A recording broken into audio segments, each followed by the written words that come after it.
तो नमस्कार दोस्तों, कैसे आप सब। स्वागत करता हूँ आप सबका एक नए ब्लॉग में। और हम आए हुए थे अभी बीकानेर। लास्ट टाइम हमने विज़िट किया करनी मंदिर देशनोक माता का। वहाँ से हम निकले जूनागढ़ म्यूज़ियम, फोर्ट हमने देखा, म्यूज़ियम हमने आपको दिखाया। अभी आज हम लोग जा रहे हैं मेड़ता मीराबाई स्मारक, और वहीं से नियर बाय है बूटाटी धाम। तो ये दोनों जगह हम आप विज़िट करेंगे। सफ़र में मैं आप लोगों को जो है मीराबाई की जीवनी के बारे में कुछ बताता हूँ। मीराबाई का जन्म जो हुआ था वो मेड़ता में हुआ था। उनके पिताजी का नाम था रतन सिंह और उनकी माताजी का नाम था वीर कंवर, और उनके दादाजी थे दूधा जी। और कहा जाता है कि एक बार जब मीरा बचपन में जब दादाजी के साथ में एक मंदिर गई और मंदिर से जब वापस लौट रही थी तो रास्ते में उन्होंने एक बारात को देखा। जैसा कि हम लोग जानते हैं कि बच्चों में हर चीज़ को जानने की उत्सुकता होती है, तो अपने उत्सुकतावश उन्होंने दादाजी से पूछा कि दादाजी ये घोड़ी पर कौन बैठा है। तो दादाजी ने जवाब दिया कि एक दूल्हा है। और मीराबाई ने पूछा कि इसने नए कपड़े क्यों पहने, तो उन्होंने बताया कि ये दूल्हा है और इसकी आज शादी होने वाली है। तो मीराबाई ने अगला सवाल उनसे पूछा कि शादी किससे होनी है। तो दादाजी ने बोला कि इनका जो शादी है वो किसी दूसरे गांव की लड़की से होगी और फिर ये साथ में रहेंगे। तो ऐसे ही जो है उत्सुकतापूर्वक जो है मीरा ने अपने दादाजी से सवाल कर दिया कि जो है आप मेरी शादी कब करवाएंगे और मेरी शादी किसके साथ होगी। तो बच्चे की उत्सुकता का जवाब देने के लिए जो है दादाजी ने कहा कि आपकी जो है दूल्हा है वो श्री कृष्ण है और इन्हीं से जो है आपकी शादी होगी। और उस बात को जो है मीरा ने जो है मतलब ज़िंदगी पर्यंत जो है उस बात को अपने साथ में ले लिया और उसे मन में बसा लिया। और उसी दिन से जो है श्री कृष्ण को मीराबाई ने अपना पति मान लिया था। और जवानी तक जो है वो मीराबाई जो है श्री कृष्ण की भक्ति करती रही और उनके गुणगान करती रही। आगे चलकर जो है मेवाड़ के राजा थे, चित्तौड़गढ़ के राजा भोजराज, उनसे उनकी शादी कर दी गई, जो सांगा के पुत्र थे। और जब मीराबाई की शादी उनसे हो गई और जब भोजराज जी और मीराबाई मिले तो मीराबाई ने भोजराज जी को बताया कि मीराबाई ने जो है श्री कृष्ण को अपना पति मान रखा है, वो उन्हीं की जो है भक्ति करेंगी और उन्हीं का जो है गुणगान करती रहेंगी। तो इस पर भोजराज जो थे अच्छे शासक थे और अच्छे पति भी थे। उन्होंने जो है मीराबाई की भक्ति में कभी भी जो है आड़े नहीं आए।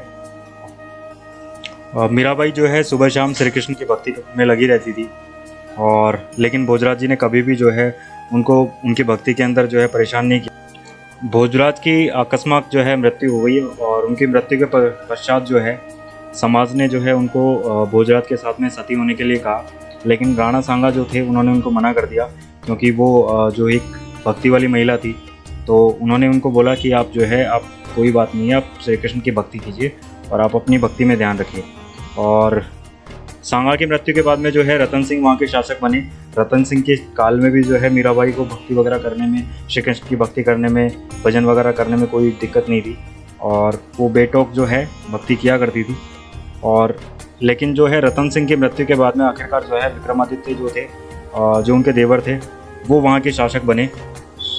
विक्रमादित्य जो थे थोड़ा सा रूढ़िवादी प्रथा में बिलीव करते थे और इसी वजह से वो नहीं चाहते थे कि महल की कोई भी जो लेडीज़ है, कोई भी महिला है, वो महल से बाहर जाए और कोई कीर्तन वगैरह करे और इधर उधर घूमे, मंदिरों में कीर्तन सत्संग वगैरह में भाग ले, भजन वगैरह करे। तो वो जो है मीरा को हमेशा टोका टोकी करते थे। और मीरा लेकिन जो है हर बार उनका कहना नहीं मानती थी और उनके खिलाफ जाकर जो है श्री कृष्ण की भक्ति किया करती थी। उन दिनों जो है चित्तौड़ के अंदर एक गुरु आए हुए थे, गुरु रैदास जी। तो मीराबाई ने उनको गुरु के तौर पे मान लिया था और उनके साथ में जो है सत्संग करने लग गई थी। वो उनके भजनों में सत्संग में जाया करती थी, उनके सत्संग वगैरह सुना करती थी। इसीलिए विक्रमादित्य ने उनको कई बार मारने की भी कोशिश की। एक बार जहर का प्याला भेजा तो वो अमृत बन गया, और एक बार जो है टोकरी के अंदर सांप डाल के भेजा तो वो फूलों की माला बन गई। कई बार उसने भरसक प्रयास किए, लेकिन जो है मीरा को वो मारने में असफल रहा। और अंततः मीरा जो है चित्तौड़ छोड़कर फिर वापस मेवाड़ आ गई। और अब जयमल जो उनके भैया थे वो उस समय के शासक थे, तो जयमल जी के टाइम पे जो है वो मेवाड़ में रहकर जो है अपनी भक्ति और अपने सत्संग वगैरह में करने लगी। कुछ समय मेवाड़ में रुकने के बाद में मीरा जो है मथुरा और मथुरा से फिर वृंदावन चली जाती है। वृंदावन में वो रूप गोस्वामी जी से मिलती है और उनको एक चमत्कार दिखाती है। कहा जाता है कि एक बार जब मीरा वृंदावन आई और पूजा करने के लिए जब रूप गोस्वामी जी को बोला, तो रूप गोस्वामी जी ने उस समय कसम खा रखी थी वो किसी भी जो है महिला का मुख नहीं देखेंगे। और वो जो है पर्दे के अंदर जो है पूजा किया करते थे और पर्दे के अंदर ही रहा करते थे, किसी भी महिला का जो है चेहरा नहीं देखा करते थे। और जब मीरा ने उनको बुलाया और पूजा करने के लिए कहा तो इसीलिए रूप गोस्वामी जी जो थे उन्होंने मीरा को मना कर दिया और मीरा को मिलने से भी मना कर दिया था। बाद में जब सेवकों ने वापस जाकर मीरा को सब चीज़ के बारे में बताया तो मीरा ने अपने सेवकों से कहा और रूप गोस्वामी जी से कहा कि उनको श्री कृष्ण के अलावा किसी के अंदर कोई पुरुष दिखाई नहीं देता है। श्री कृष्ण के अलावा उनके लिए जो है सब पुरुष और स्त्री के समान है और किसी के अंदर भी जो है वो पुरुष को नहीं देखती है। तो रूप गोस्वामी जी ने जब इस बात को सुना तो वो अंततः जो है उनके चरणों में आकर दंडवत प्रणाम करने लग गए और उनसे क्षमा मांगी। मीरा की भक्ति इतनी महान थी कि जो भी उनसे घृणा करता था या नफरत करता था अंततः वो उनके जो है भक्ति के आगे झुक जाता था और इसी तरह जो है आगे तक चलता रहा। और वृंदावन से उसके बाद में जो है मीराबाई जो थी द्वारिका पहुंची और द्वारिका में जो है रणछोड़ दास मंदिर है वहाँ पर वो अपनी जो है भक्ति वगैरह करने लगी, श्री कृष्ण की भक्ति में लीन रहने लगी। और उसी समय जो है जयमल जो मेवाड़ के शासक थे उन्होंने वापस जो है अपने सेवकों को जो है मीराबाई को लेने के लिए भेजा, क्योंकि मेवाड़ के अंदर जो है अकाल पड़ा हुआ था। और उन्होंने जब किसी से पूछा कि यहाँ पर अकाल क्यों पड़ा हुआ है तो किसी ने उन्हें बताया कि जब मीराबाई जैसी महान आत्मा अगर किसी जगह को छोड़ के चली जाएगी तो वहाँ अकाल नहीं पड़ेगा तो क्या होगा। तो इसी बात से प्रभावित होकर जो है जयमल ने वापस अपने सेवकों को भेजा और मीराबाई को वापस बुलावा भेजा और सेवकों को आदेश दिया कि आप बिना मीराबाई को जो है लिए हुए वापस मत आना, अगर वापस आते हो तो आपको जो है मृत्युदंड दिया जाएगा और मीराबाई अगर कुछ भी करे आपको उनको जो है कैसे भी करके वापस मेवाड़ लेकर आना है।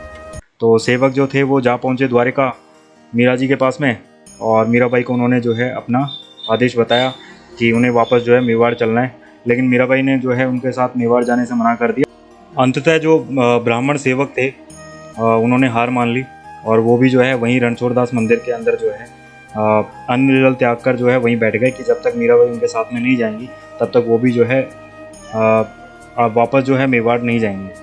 और मीराबाई जो है असमंजस में पड़ गई कि अगर वो जाती है तो उनकी भक्ति के अंदर आड़े आएगा और अगर नहीं जाती है तो ब्राह्मण हत्या का जो है उनको पाप लगेगा। तो इसी असमंजस के अंदर जब वो थी तो वो मंदिर के अंदर वापस जाती है और श्री कृष्ण भगवान से जाकर कहती है कि भगवान हे प्रभु हे कृष्ण, मैं जो है आपका जो रणछोड़ दास वाला मंदिर है मैं उसे छोड़कर नहीं जाना चाहती और आपकी भक्ति को नहीं छोड़ना चाहती, मुझे वापस जो है मेड़ता नहीं जाना है, तो कृपा कीजिए और मेरी इस शंका का निवारण कीजिए और मुझे इस धर्म संकट से बाहर निकालिए। अंततः श्री कृष्ण ने जो है मीराबाई की अरदास को सुन लिया और कहते हैं कि मीराबाई जब वहाँ पे अरदास करने के लिए गई और जब श्री कृष्ण से अरदास किया उसके बाद में जो है मीराबाई सह शरीर जो है श्री कृष्ण की मूर्ति के अंदर समा गई। जब बहुत देर तक सेवकों ने मीराबाई को बाहर निकलते नहीं देखा और जब वो जाकर अंदर देखा उन्होंने मंदिर के अंदर तो अंततः उनके सामने जो दृश्य था वो देखकर वो अचंभित हो गए। दृश्य ये था कि मीराबाई जो है श्री कृष्ण की मूर्ति के अंदर समा रही थी और उनका दुपट्टा जो है वो श्री कृष्ण की मूर्ति के अंदर धीरे धीरे जा रहा था। इस प्रकार जो है मीरा इस सांसारिक जीवन को त्याग कर जो है श्री कृष्ण के अंदर विलीन हो गई। मीराबाई से जुड़ा हुआ एक कथन है कि मीरा जन्मी मेड़ते और परनादि चित्तोड़, हरि भजन के कारण वो सकल सृष्टि सिरमोड़। सकल सृष्टि सिरमोड़ जगत में सारा जानी और पाछे हुई अनेक लेकिन वह सबकी रानी। जाकी संत सकराम कहे कोई एक जगह नहीं ठोर, मीरा जन्मी मेड़ते और परनादि चित्तोड़। तो इस 4 कथन की लाइन के अंदर जो है मीराबाई की पूरी जीवनी छिपी हुई है दोस्तों। तो आज के ब्लॉग के अंदर इतना ही बस दोस्तों, मिलते हैं नेक्स्ट ब्लॉग के अंदर। और अगर आपने हमारा चैनल सब्सक्राइब नहीं किया है तो लाइक कीजिएगा, शेयर कीजिए और चैनल सब्सक्राइब जरूर कर लीजिएगा। बाकी मिलते हैं नेक्स्ट ब्लॉग में। बाय।